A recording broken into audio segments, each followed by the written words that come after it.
बोलो जयकारा बोल मेरे श्री गुरु महाराज की जय। सभी गुरुमुख प्रेमियों से सप्रेम जय सच्चिदानंद। अक्सर हम शिकायत करते होंगे, कभी वक्त से, कभी जमाने से, अनेक प्रकार से हम भूल चूक करते होंगे,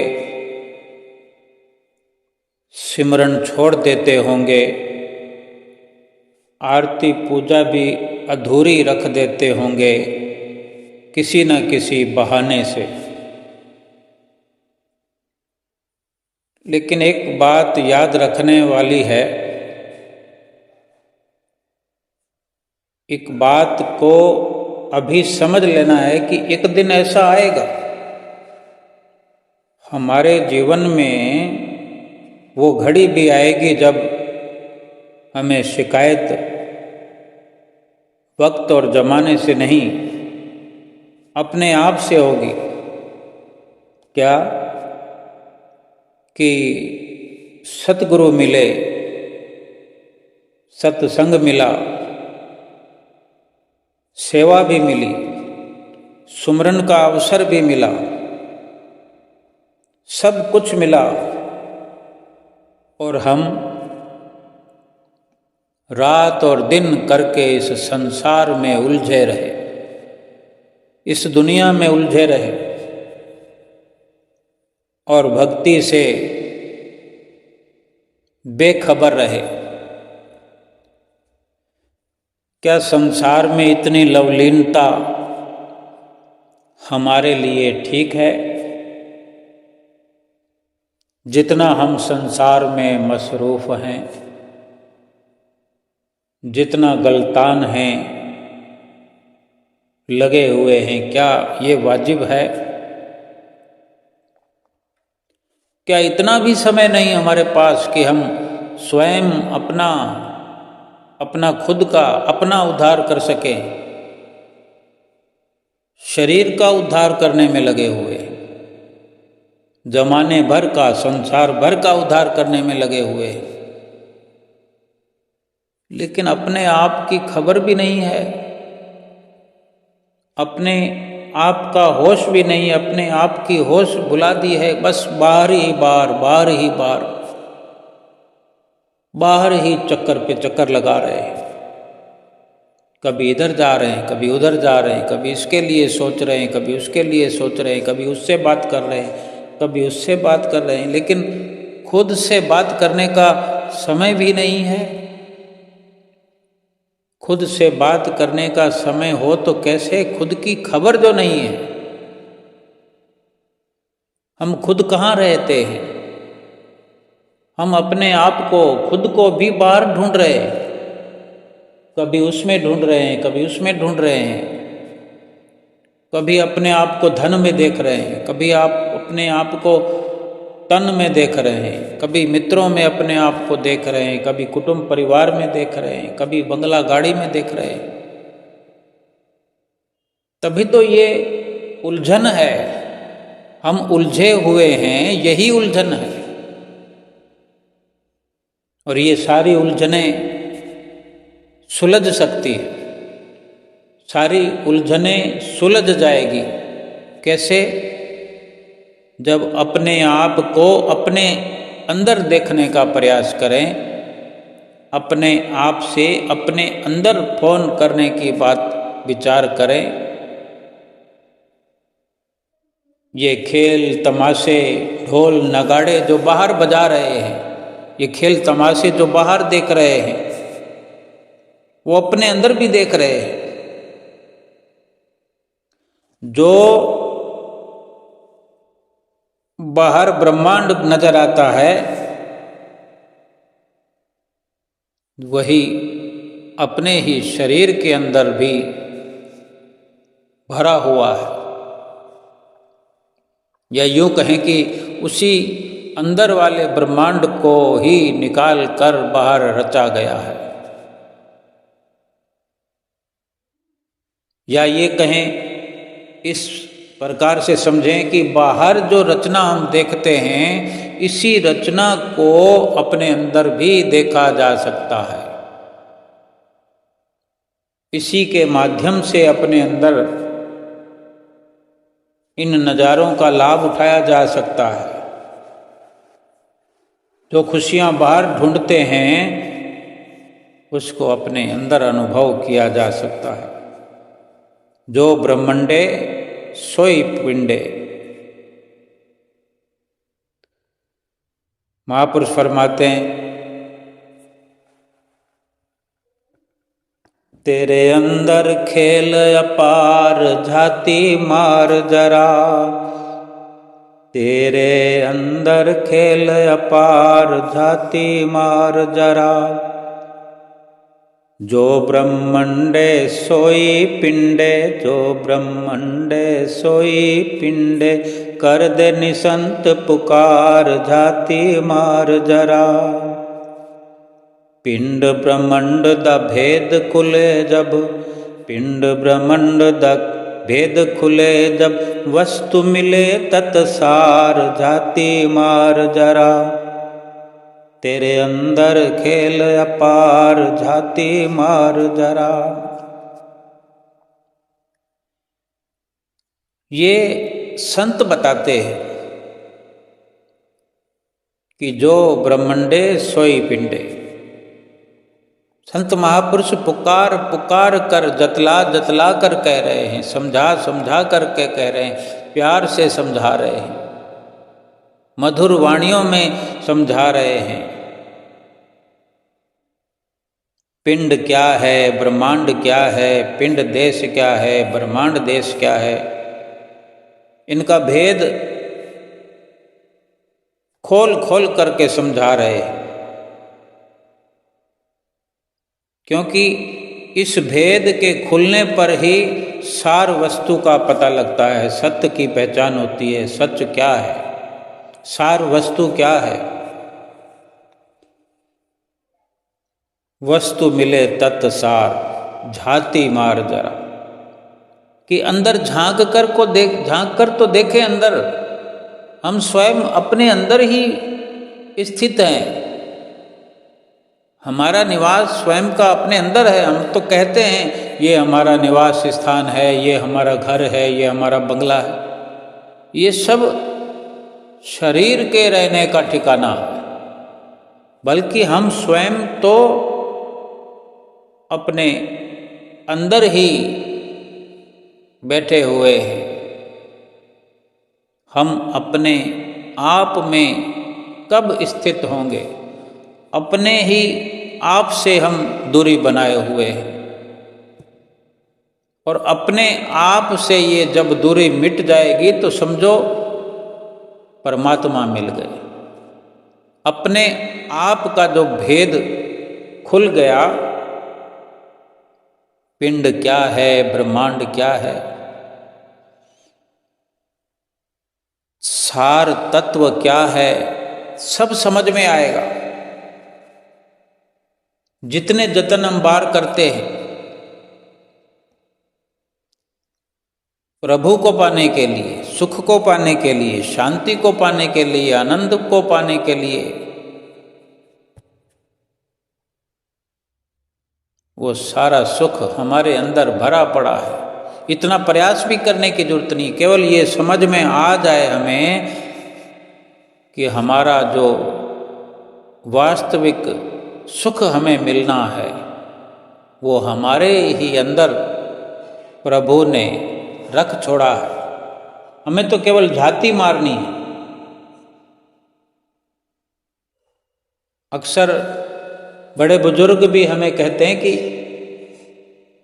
कोई वस्तु अगर हम नहीं ढूंढ पाते हैं तो थोड़ा सा डांट कर कहते हैं कि जरा वहाँ अंदर जाके झाती मार तो सही, थोड़ा गौर कर, हमने वहाँ अमुक वस्तु रखी हुई है, तुमने ध्यान से देखा ही नहीं। और इस प्रकार जाकर जब दोबारा ढूंढते हैं तो वो वस्तु वहीं मिल जाती है। तो संत महापुरुष इस अंदर का सब अनुभव रखते हैं, संत महापुरुष ही अंदर के भेद जानते हैं और हमें खोल खोल करके बता रहे हैं, इशारा करके बता रहे हैं, ज़बानी कहकर बता रहे हैं, लिख करके बता रहे हैं कि कैसे हमारे ही अंदर दीपक जल रहा है। ऐसी ज्योत जल रही अंदर, अपार अपार उजाला, अपार प्रकाश है। फरमाते हैं, बिन दीपक बाजो घत ब्राती, बिन दीपक बाजो घृत बाती, ज्योति जगे अपार झाती मार जरा, ज्योति जगे अपार झाती मार जरा, तेरे अंदर खेल अपार झाती मार जरा। अनहद धुन होवे निस्बासुर, अनहद धुन होवे निस्बासुर, घंटियां दी टंकार जाती मार जरा, घंटियां दी टंकार जाती मार जरा।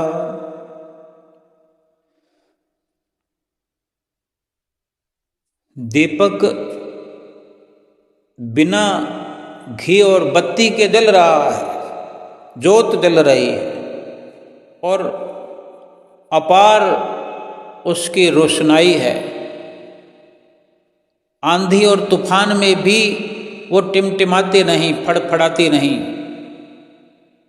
हर वक्त रोशन रहती है।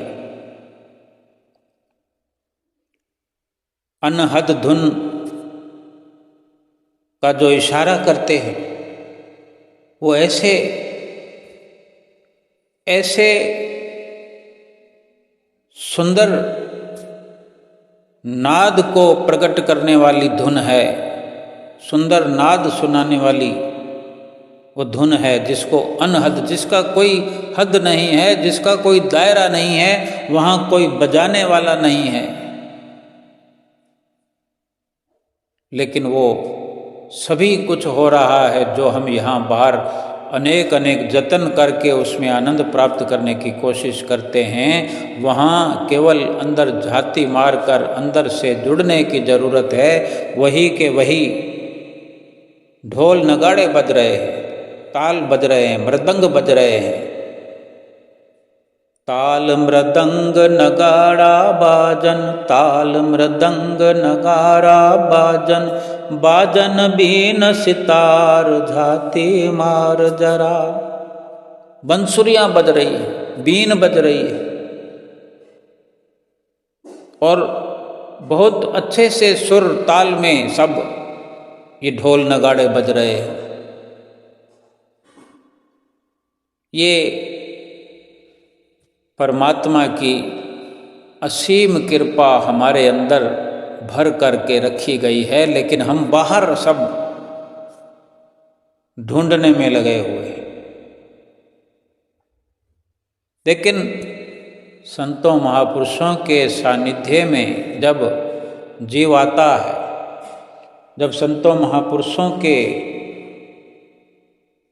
नज़दीकी में, उनकी संगत में, उनकी सत्संगत में बैठता है, वक्त लगाता है, समय लगाता है और विचार करता है कि संत महापुरुष क्या फरमाते हैं।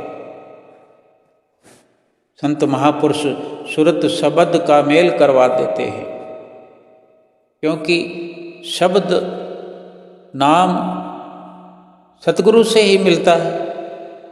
नाम दे करके वो सुरत शब्द का मेल समझाते हैं, सुरत शब्द का मेल कराते हैं। और जब सुरत शब्द का मेल होता है, 10वें द्वार पर जब सुरत पहुंच करके उस आनंद का अनुभव करती है, ये सतगुरु की बख्शिश से, उनके आशीर्वाद से फरमाते हैं, सुरत शब्द दा मेला होवे, सुरत शब्द दा मेला होवे, पहुँच के 10वें द्वार झाती मार जरा। 10वें द्वार पहुँच करके जो सुमरन भजन के लिए हिदायतें फरमाते हैं कि यहाँ पिंड देश की जहाँ हद ख़त्म होती है, ब्रह्मांड देश की जहाँ से शुरुआत होती है, ये वो 10वां द्वार है। 9 द्वारों के बाद ये 10वां द्वार जहाँ स्थित है, यहीं से शुरू होती है ब्रह्मांड की रचना। यहीं से सारा खेल अंदर का जो सच्चा खेल है, यहीं से सारी शुरुआत होती है। सतगुरु की असीम दया जब होती है, सतगुरु से जब नाम मिल जाता है, शब्द मिल जाता है और जीव ये भजन करता है, अभ्यास करता है, 10वें द्वार पर सूरत की चढ़ाई करता है, सूरत को 10वें द्वार पहुंचाता है। 10वें द्वार पहुंचकर ही अपने अंदर झाती मारने का, अपने अंदर झांकने का अवसर मिल पाता है हमें। तब रूबरू होते हैं अपने आप से, अपनी आत्मा से साक्षात करने का अवसर तभी मिलता है। इंसान 9 दरवाजों में ही उलझा है, 10वें द्वार की खबर ही नहीं है। और सारा खेल तो 10वें द्वार से शुरू होता है। 10वें द्वार से दाखिल होकर जब ऊपर की ओर रुख होता है, इस रूह का रूहानी सफ़र शुरू होता है। शुरू होते ही अंदर वो नज़ारों भरा खेल शुरू हो जाता है। संतों महापुरुषों की वाणियाँ पुकार पुकार कर कहती है।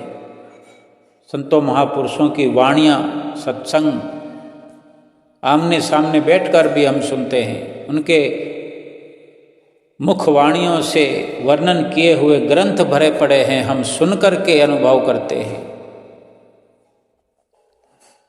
और फिर वो भी घड़ी आ जाती है, वो दिन भी आ जाता है जब उनके बताए हुए अनुभवों को हम स्वयं अपने अनुभव में लाने का प्रयास करते हैं। यानी उनके बताए अनुसार उनकी युक्तियाँ, उनकी बताई हुई विधियाँ जब इस्तेमाल में लाते हैं, वो तरीके, वो इशारे समझते हुए जब अपनी सुरती को, अपनी सुरत और शब्द का मेल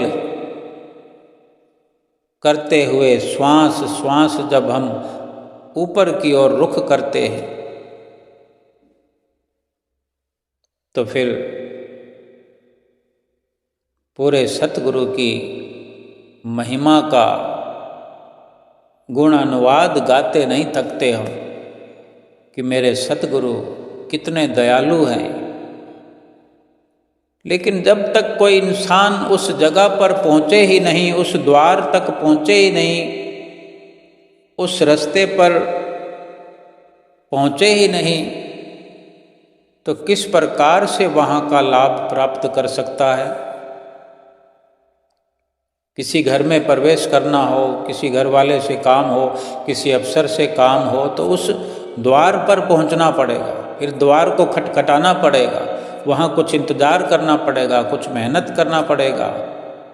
हो सकता है थोड़ा अवसर, थोड़ा वक्त लग जाए, लेकिन पता सही है, ठिकाना सही है, कोठी नंबर सही है, तो अवश्य ही गेट खुलेगा, दरवाज़ा खुलेगा, भीतर जाने का मार्ग खुलेगा।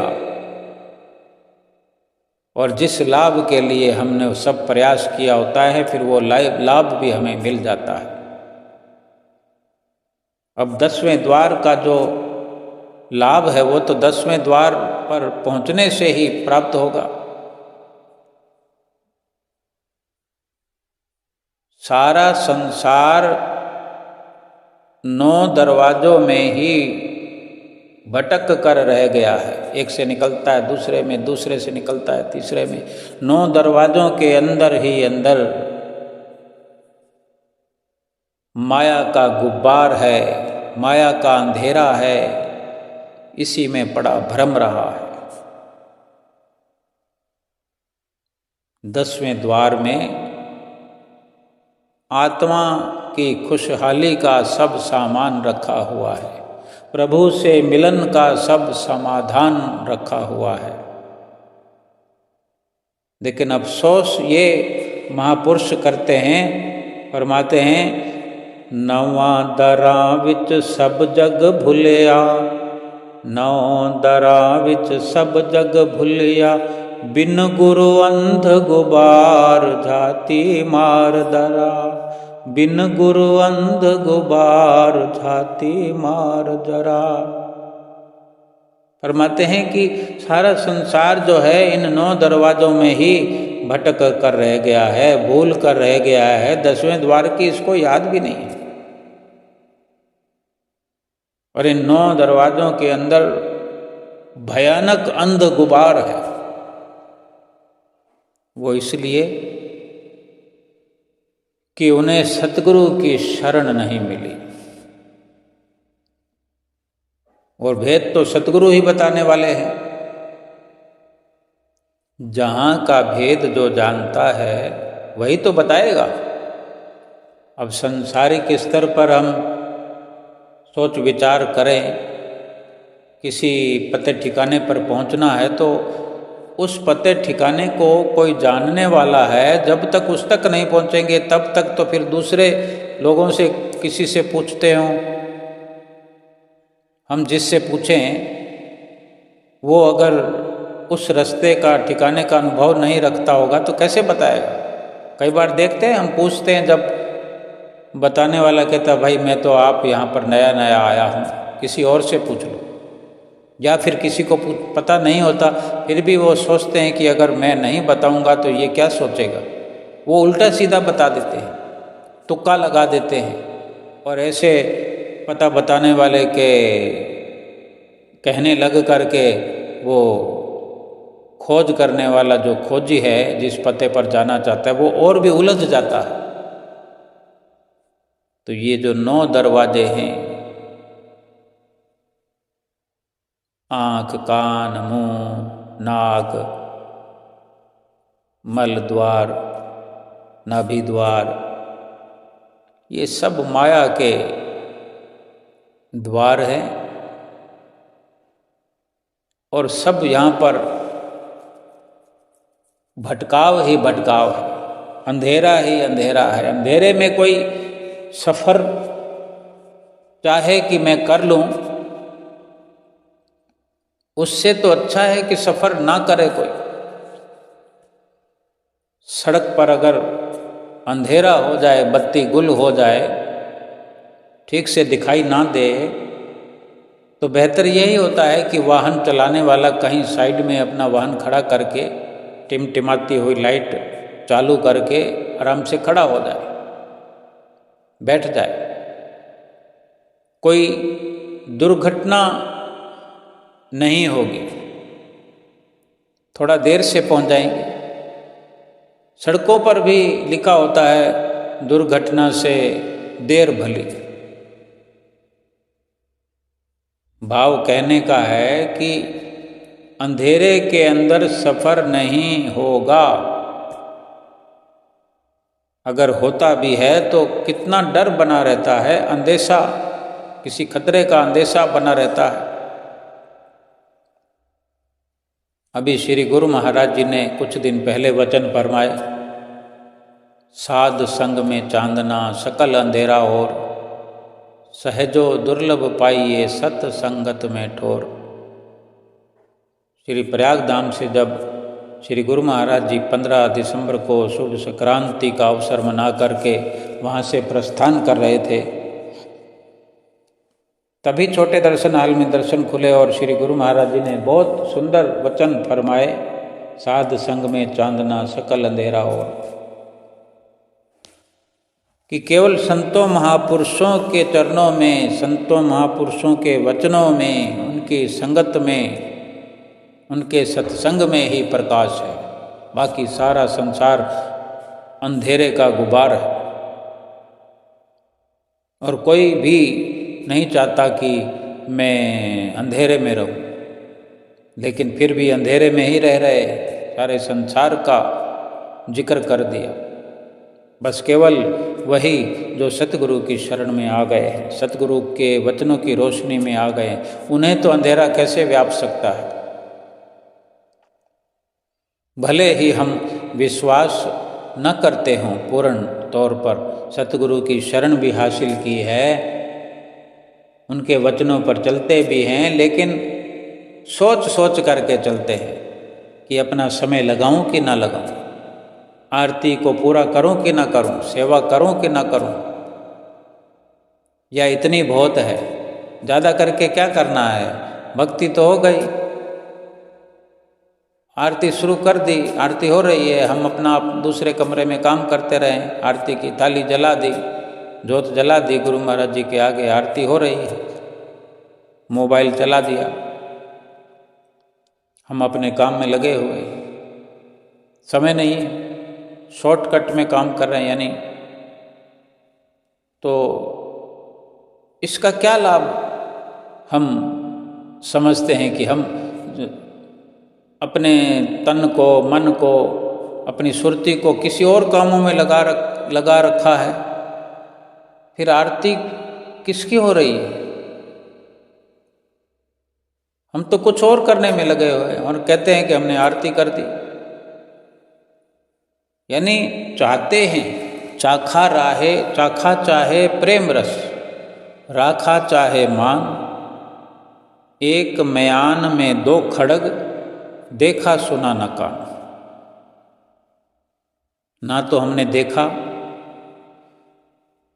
कि एक म्यान में दो तलवारें, और ना ही हमने किसी से सुना। आपने किसी से सुना हो कि एक म्यान में दो तलवारें कहीं रखी हुई थी,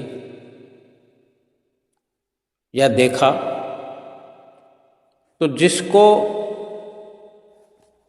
प्रभु नाम के प्रेम रस का पान करना है, अमृत पीना है, अमृत रस चखना है,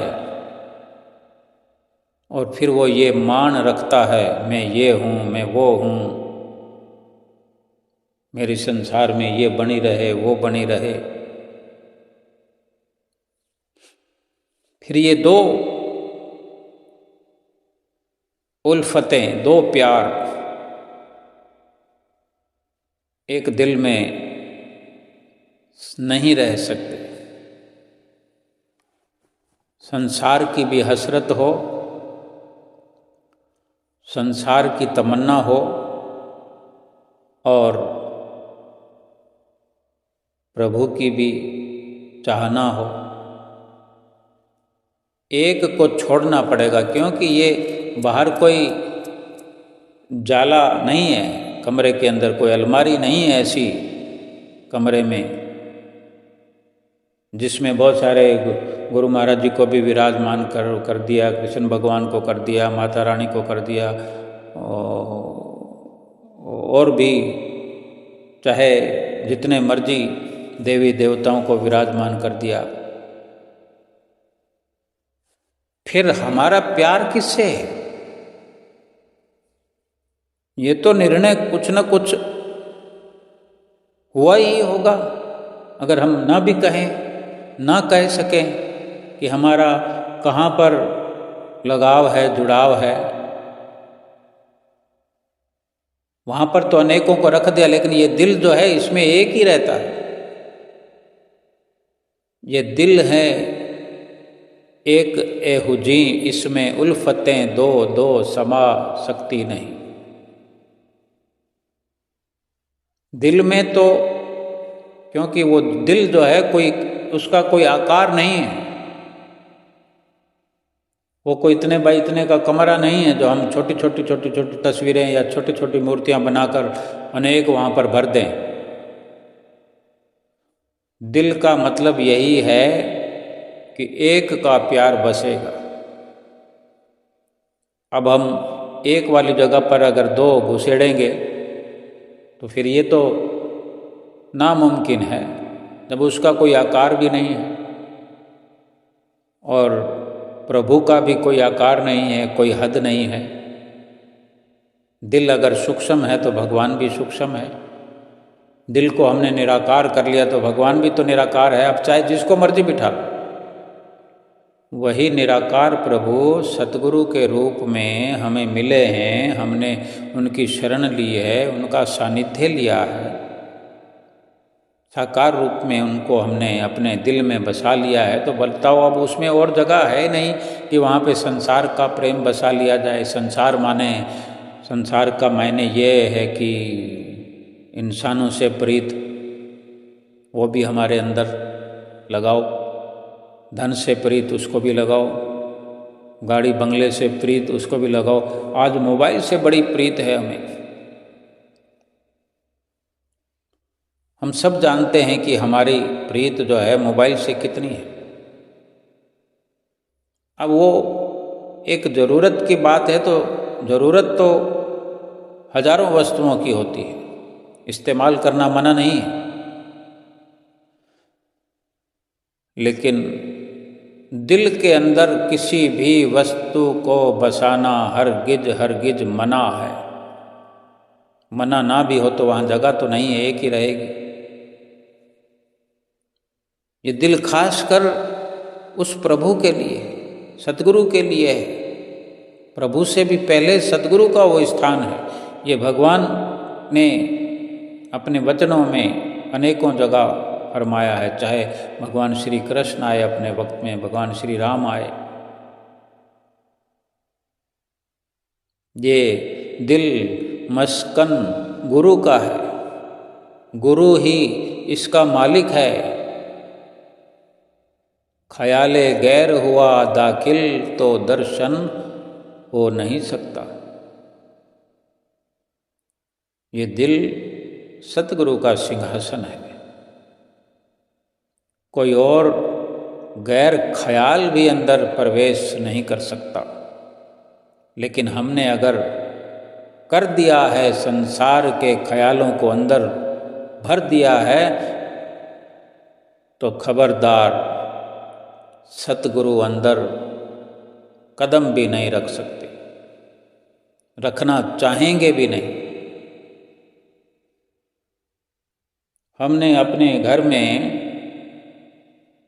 किसी मेहमान को बुलाया है, बुलाना है, इनवाइट किया है, आने वाला है। जहाँ मेहमान को बिठाना है, वहाँ पर हमने बच्चों को खेलने के लिए छोड़ दिया है, उधम मचाने के लिए। बच्चे तो उधम मचाएंगे। बच्चों का खेल अपना अलग तरह का होता है। किसी मेहमान कक्ष में या कहीं कोई बड़े लोग कोई गुप्त वार्ता करते हैं या कोई काम की बात करते हैं, कोई काफ़ी अहम मुद्दा होता है, तो बच्चों को दूर रखते हैं।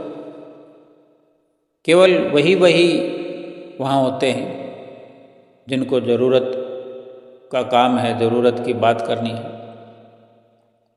अगर इस प्रकार बच्चे उधम मचा रहे होंगे तो वहाँ मेहमान कितनी देर टिकेंगे? या मजबूरन ऐसा लगेगा उन्हें कि हम फंस गए यहाँ के। ये तो एक सांसारिक स्तर की बात है। मतलब परस्ती का यह दौर है, मतलब परस्ती का व्यवहार है, तो जैसे तैसे कोई समय काट ले। लेकिन भगवान को क्या मजबूरी है, सतगुरु को क्या मजबूरी है कि उस दिल के अंदर आके प्रवेश करना है जहाँ पर संसार का गंध भरा पड़ा हो, कचरा भरा पड़ा हो, संसार की हसरतें हों, संसार की कामनाएं हों। इतनी मुसीबतों में भगवान को आने की क्या ज़रूरत है, जब हमें फुर्सत नहीं संसार की ये इच्छाएं, कामनाएं अपने दिल से निकालने की, दिल को खाली करने के लिए कोई हमें सोच विचार ही नहीं, तो फिर भगवान को भी क्या ज़रूरत है? उनके लिए क्या जगह की कमी है? उसी दिल में जाएंगे जहाँ पर दिल भगवान के लिए सजाया गया हो, भगवान की जहाँ उल्फत हो, भगवान का प्रेम हो, भगवान की जिस दिल में लगन हो, जिस दिल में भक्ति की खुशबू आती हो, हम अपने घर में जहाँ भगवान को विराजमान कर रखा है, जिस अलमारी में, जिस मंदिर में, वहाँ पर क्या करते हैं? कितनी साफ सफाई होती है। अगरबत्ती जलाते हैं, देसी घी का दिया जलाते हैं, जोत जलाते हैं, धूप जलाते हैं। कितना साफ साफ के चमका के रखा होता है, महका के रखते हैं। सोचो जरा, हमारे अंतर आत्मा से एक विचार उठता है कि ये भगवान का मंदिर है। बच्चों को सिखाते हैं, समझाते हैं, जय करो। फिर एक मंदिर अपने अंदर भी तो है। उस अंदर वाले मंदिर में, अपने अंदर वाले मंदिर में, दिल में ये संसार का कूड़ा करकट, गंदगी, इसके क्या मायने? हाथी के दांत दिखाने की ओर, खाने की ओर। हम कहते कुछ हैं, करते कुछ हैं। बाहर इतनी व्यवस्था है, इतनी समझ है, फिर भीतर के लिए भी होनी चाहिए, क्योंकि वो मौखिक पेपर है बाहर, और अंदर प्रैक्टिकल है। फेल पास तो प्रैक्टिकल से होगा। पूरा लिखित पेपर, पर्चा भरना होगा, पूरे नंबर मिलेंगे। कौन नहीं चाहता कि मैं मैट्रिक में ना आऊं? सब चाहते हैं मैं अव्वल नंबर आऊं। तो ये आध्यात्मिकता की हमारी जो दौड़ है, प्रभु भक्ति की जो दौड़ है, प्रभु प्राप्ति की जो ख्वाहिश है, लगन है, क्या हम चाहेंगे हम पीछे रह जाएं? अगले जन्मों में देख लेंगे, अगले जन्मों में कर लेंगे।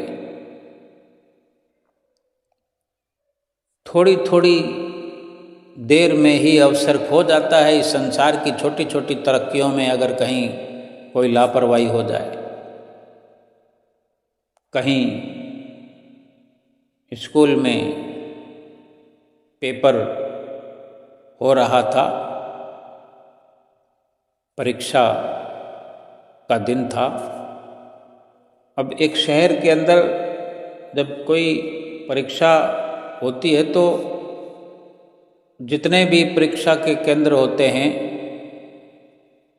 वहाँ पर पहुँचने वाले दूर दूर से हजारों की संख्या में वो पेपर होता है, लाखों की संख्या में होता है, राज्य भर में वो होता है। तो हर शहर में जितने स्कूल कॉलेज होते हैं, किसी का नंबर कहीं आता है, किसी का नंबर सेंटर कहते हैं कि सेंटर कहाँ आया, कोई 200 किलोमीटर से आता है, कोई 100 किलोमीटर से आता है, कोई 50 किलोमीटर से आता है, कोई शहर का शहर में है। लेकिन वहाँ पर जो नियम हैं, कायदे कानून हैं, इतने बजे तक प्रवेश होगा, उसके बाद में गेट बंद कर दिया जाएगा। तो कितनी सभी जो हैं परीक्षार्थी, पेपर देने वाले, कई दिनों से उसको ध्यान में रखते हैं, उस नियम को, और उसी के तहत मेहनत करने में लगे होते हैं। पढ़ाई करना वो अलग बात है, याद करना वो अलग बात है।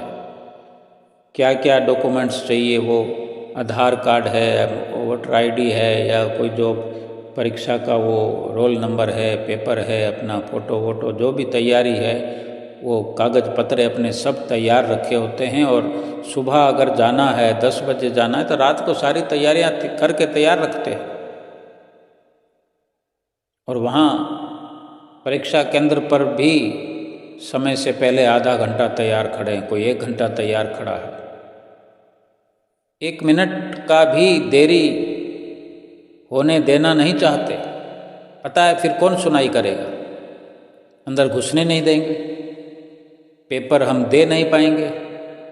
फेल पास की तो बात की बात है, लेकिन हर कोई पास होने के लिए जाता है, पास होने के लिए ही प्रयास करता है। ये सारी कवायद पास होने के लिए, अव्वल आने के लिए और फिर नौकरी लगकर हजारों लाखों कमाने के लिए, सुख, खुशी, आनंद, ये थोड़े समय के लिए, एक जीवन में ये सारा कुछ घटित हो जाता है। 30 साल की उम्र हो चुकी है, 25 साल की उम्र हो चुकी है, तब तो ये अवसर कोई लेकर के खड़े हैं। कोई 30 साल की उम्र का था, कोई 35 साल की उम्र का, कोई 25 साल की उम्र का, और ये सब पेपर देने में लगे हुए हैं। तो ये जब नौकरी लगेगी, लगते लगते किसी की अगर 35 साल की उम्र हो गई, बाकी का कितना जीवन है जो उसका लाभ उठाएगा? 20 साल, 25 साल, 30 साल, इतने में तो 60 साल की उम्र हो जाएगी, रिटायर हो जाएगा। भाव कहने का है कि थोड़े समय के लिए 20, 30, 40, 50 साल तक का लाभ है, तो उसके लिए इतना जतन करते हैं, इतनी लगन लगा के रखते हैं, इतना मैनर्स,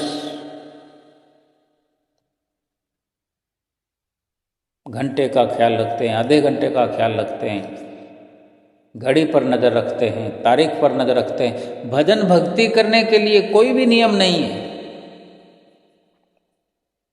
आरती पूजा हो रही है कि नहीं हो रही है, सुमरन हो रहा है कि नहीं हो रहा है, आधा हो गया तो ठीक है, अपने आप ही निर्णय कर लेते हैं कि बस हो गया। स्कूल कॉलेज में भी कोई ऐसा सोच लेगा कि 20 क्वेश्चन थे, 10 का आंसर दे दिया, हो जाएगा पास, 50-50 नंबर तो 50 नंबर तो आ ही जाएंगे। तो 50 नंबर वालों को क्या नौकरी की गुंजाइश होती है? जहाँ 90% मार्क्स वाले लाइन में खड़े होते हैं, तो वहाँ 50% वाले की क्या बिसात है? केवल अपने आप को पास करना है। आरती पूजा करनी है तो आरती पूजा की तरह आरती पूजा करें, सेवा को सेवा की तरह करें। विश्वास आधा अधूरा क्यों है? क्यों आधा अधूरा विश्वास है हमें? लाभ होगा कि नहीं होगा? दुनिया में ये तरक्की करने के लिए, ये लाभ उठाने के लिए पूरा विश्वास करते हैं। एक तरफ हमें पता होता है कि हमारी नौकरी नहीं लग रही, कि 5,000 नौकरियां और 5 लाख लाइन में खड़े हुए हैं, तो हमारा कहाँ नंबर आएगा भाई? फिर भी अथक प्रयास करते हैं, बड़ी गहरी मेहनत करते हैं। और ये भजन भक्ति का जो अवसर मिला है, ये जीवन, इसमें पूरा विश्वास ही नहीं कर पाते हैं कि लाभ होगा कि नहीं होगा, करूं कि ना करूं, सुमरन करूं कि ना करूं, कल कर लेंगे, कल कर लेंगे, फिर कल कर लेंगे, और जीवन व्यतीत हो जाता है। जो विश्वास रखते हैं वो समझते हैं कि ये कोई एक जीवन का लाभ नहीं है, 84 लाख योनियों का इसमें विवरण है। 84 लाख योनियों का लाभ है इसमें, 84 लाख योनियों से बचने का, जन्म मरण से छूटने का ये उपाय है भजन सुमरन। विश्वास क्यों नहीं है? विश्वास करने की जरूरत है गुरुमुखो। ये जीवन पल पल करके जा रहा है, क्षण क्षण करके जा रहा है, क्षण भंगुर जीवन क्षण क्षण करके जा रहा है। जितना समय मिल गया, जितनी उम्र हमने काट ली, बहुत बहुत कृपा हुई मेरे प्रभु की। लेकिन हम समझें तो सही, जितना अवसर, ये जब श्वासों की कमी आ जाए कभी, तो कैसे एक श्वास के लिए तड़फ करके रह जाता है इंसान। एक श्वास मिल जाए, 2 श्वास मिल जाए, या प्रभु जितने श्वास हैं बड़े आराम से निकल जाएं। श्वास श्वास में इतना दुख होता है, श्वास तरीके से आता नहीं है। इस जीव को कितनी मशक्कत करनी पड़ जाती है एक एक श्वास को लेने में, छोड़ने में। आज हम बिना कोशिश के जिए जा रहे हैं। प्रभु की इस रियासत में, प्रभु की इस धराधाम पर हम खुशी और मौज को लिए जा रहे हैं, तो कम से कम ये विचार हमारा होना चाहिए कि हमने हर कार्य को ढंग से करना है, पूरा करना है। 9 दरवाज़ों से निकल करके 10वें द्वार पर जा कर के बैठक, अपनी सारी शुरुआत ही 10वें द्वार से करनी है। पहले 10वें द्वार पर पहुंचना है, उससे पहले इन 9 दरवाज़ों से पीछा छुड़ाना है। अपने आप को 9 दरवाज़ों में कहीं किसी दरवाजे में फंसा करके नहीं रखना। हमारा ठिकाना 10वें द्वार में है। हम कोई मायावी देश के नहीं हैं, हम सतगुरु देश के, हम सतगुरु के शिष्य हो चुके हैं,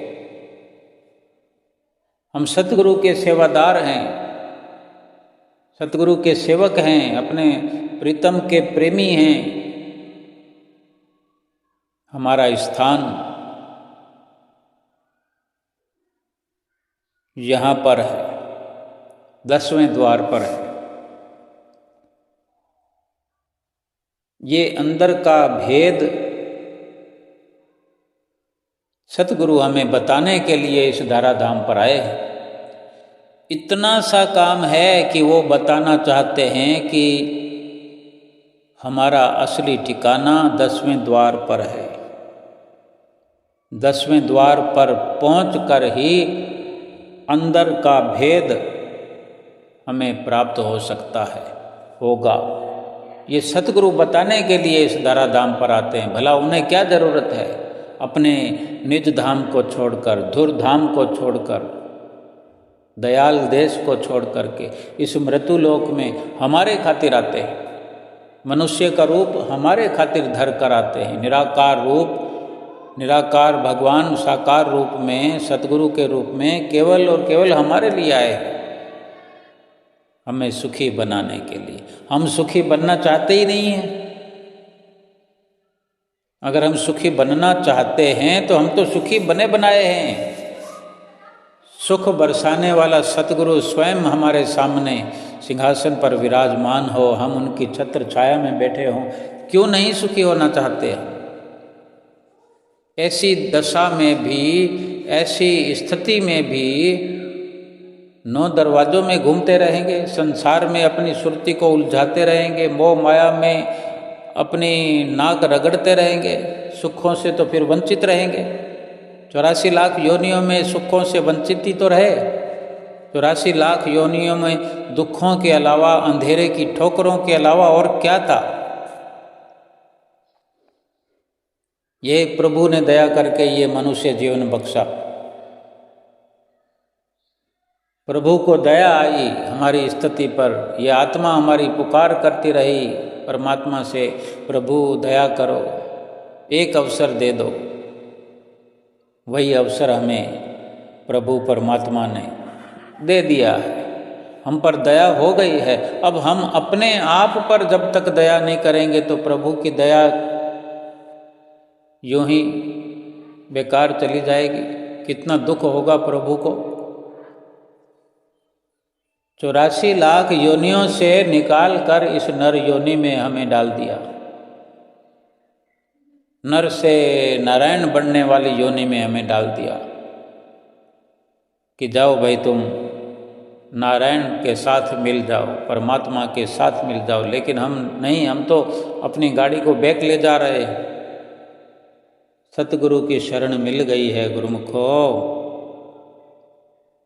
अगर अंदर का भेद बताने वाले सतगुरु मिल गए हैं तो हमें अंदर झांकी मारने में, अंदर झांक कर देखने में भी कोई परेशानी है भला? बहुत वक्त है हमारे पास।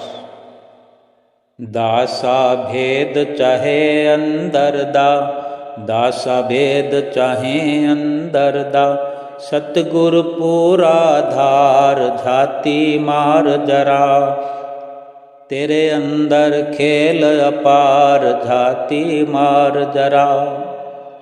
अंदर का भेद अगर चाहता है तो परिपूर्ण सतगुरु की शरण लेने की जरूरत है। हमें तो परिपूर्ण संत मिले हुए हैं, सतगुरु मिले हुए हैं, श्री परमहंस अवतार मिले हुए हैं। पूरा भेद बताने के लिए हमें रात और दिन प्रयत्न करने में लगे हुए हैं। हमारे अहोभाग्य हैं, हमारे भागों का सितारा जाग गया है, क्योंकि जगाने वाला आ गया है।